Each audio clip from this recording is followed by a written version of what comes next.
On the warm summer evening of December 14th, 2025, the air near Sydney's Bondi Beach was filled with joy and celebration.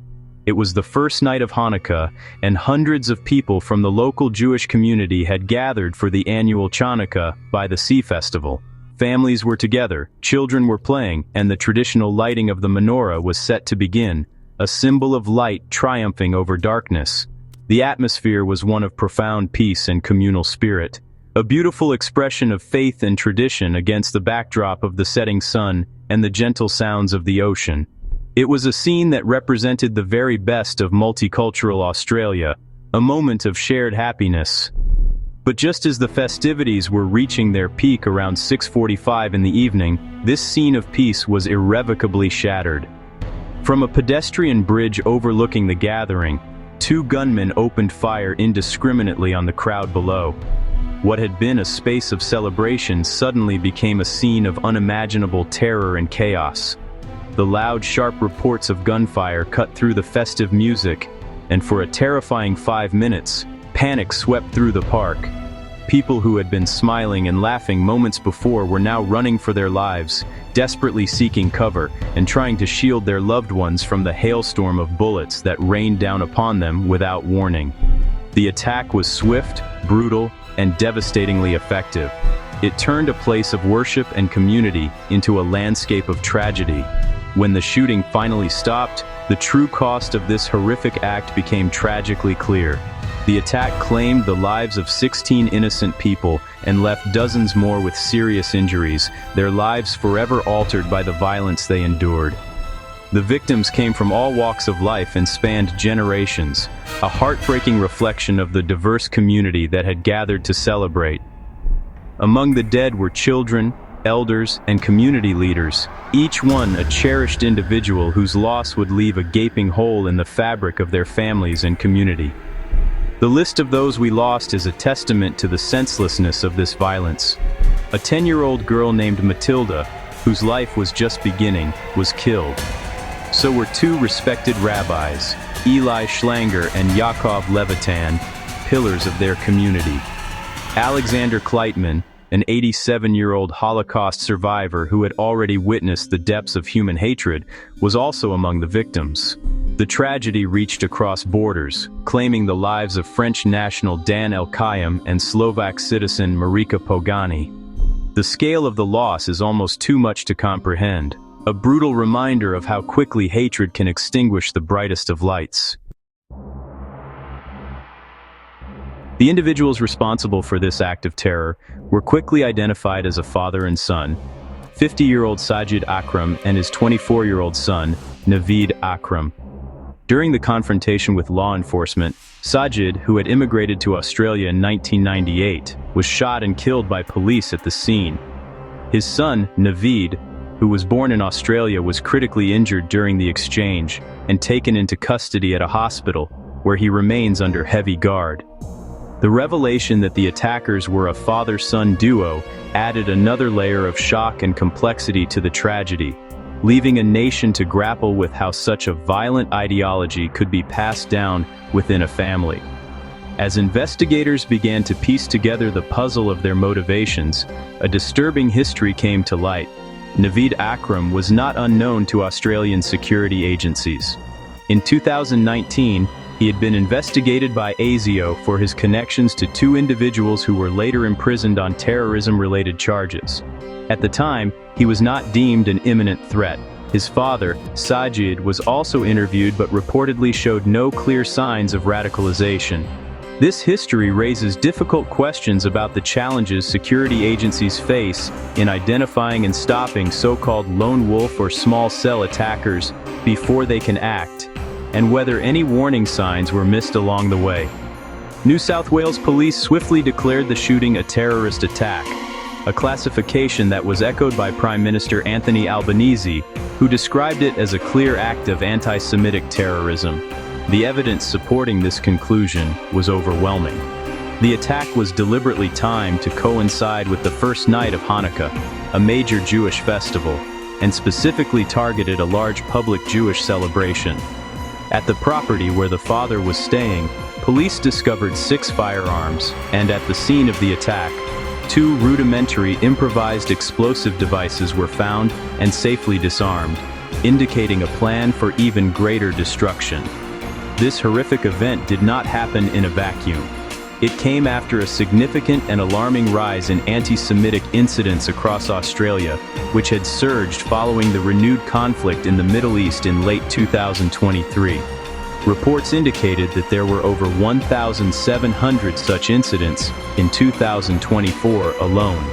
The Bondi area, where 13.6% of the population identifies as Jewish, a figure 34 times the national average, was a known and vibrant hub of Jewish life. The choice of this location was no accident. It was a deliberate and hateful targeting of a community in a place they called home. In the darkest moments of the attack, when terror and chaos reigned, the incredible bravery of ordinary people shone through. As the gunmen continued their assault, several bystanders made the courageous choice to run towards the danger rather than away from it. One of these heroes was Ahmed al-Ahmed, a local fruit shop owner. Without a thought for his own safety, he tackled one of the gunmen, wrestling with him in a desperate attempt to disarm him and stop the carnage. He succeeded in his goal but sustained serious gunshot wounds in the process. His selfless act undoubtedly saved countless lives and stands as a powerful testament to the human capacity for courage. Mr. Al-Ahmed was not the only one who acted with incredible bravery. Another bystander, a refugee known only as AB, also intervened at a critical moment. Seeing an opportunity, he kicked a firearm away from one of the attackers, preventing it from being used to inflict more harm. These were split-second decisions made under the most extreme pressure imaginable. These individuals, along with the first responders who rushed to the scene while it was still active, demonstrated a level of heroism that offers a glimmer of hope in the face of such profound darkness. Their actions remind us that even when confronted with the worst of humanity, the best of humanity can rise to meet it. The community's response in the hours and days that followed was a powerful display of solidarity and compassion.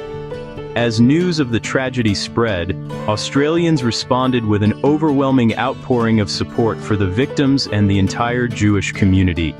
A fundraiser established for the heroic Ahmed al-Ahmed quickly surpassed 1.4 million Australian dollars, a clear sign of the public's gratitude for his selfless act. Across the city and the nation, there was a massive surge in blood donations, with over 40,000 appointments made as people rushed to do something, anything, to help those who were injured in the attack. This wave of support extended to vigils and memorials held across the country. Thousands gathered in Sydney, Melbourne, and other cities to mourn the dead, comfort the grieving, and stand united against hatred. These gatherings were somber but also defiant, sending a clear message that violence and anti-Semitism have no place in Australian society. The sea of candles, flowers, and handwritten notes left near the site of the attack became a powerful public symbol of shared grief and a collective resolve to not let hate win. It was a demonstration of a community coming together to heal, a process that will be long and difficult, but is essential for moving forward. The Bondi Beach massacre, the deadliest mass shooting in Australia since the 1996 Port Arthur tragedy, has sent shockwaves across the nation and reopened a painful debate about gun control. In response to the attack, Prime Minister Anthony Albanese announced that the government would move to tighten Australia's already strict gun laws. Proposed changes include restricting firearms licenses to Australian citizens only and introducing new limits on the number and types of firearms an individual can own. The fact that one of the attackers legally held a firearms license has raised serious questions about the existing system and whether it is strong enough to prevent determined extremists from acquiring weapons. In the immediate aftermath, the attack also fueled fears of rising community tensions. Tragically, these fears were realized when a Muslim cemetery was desecrated in an apparent act of retaliation, a mindless act of hatred that only serves to deepen divisions. Police are investigating the incident and have urged the public to remain calm and resist the urge to blame entire communities for the actions of a few individuals. In an effort to address these rising tensions, the government has appointed special envoys to combat both anti-Semitism and Islamophobia, recognizing that hatred in any form poses a threat to Australia's social fabric. The response from the international community was swift and unified in its condemnation of the attack. Leaders from around the world, including King Charles III and Pope Leo, expressed their condolences and solidarity with Australia. However, the tragedy also became entangled in broader geopolitical issues. Israeli Prime Minister Benjamin Netanyahu criticized the Australian government, suggesting it had not done enough to combat the rise of anti-Semitism, and controversially linked the issue to Australia's recent formal recognition of a Palestinian state. This added a layer of diplomatic friction to an already complex and painful situation, highlighting the global context in which this local tragedy occurred. Today, just one day after the attack, Australia is a nation in mourning. The flags fly at half-mast and a profound sense of grief hangs over the country. For the Jewish community in Bondi and beyond, there is grief, but there is also fear and a feeling of vulnerability. The promise of Australia as a safe haven has been shaken to its core. Yet, amidst the sorrow, there is also a steely resolve. The heroic actions of individuals like Ahmed Al-Ahmed, the outpouring of public support, and the unified calls for peace and unity show that the bonds that hold this society together are strong. The path forward will be one of healing, reflection, and a renewed commitment to fighting the hatred that led to this tragedy.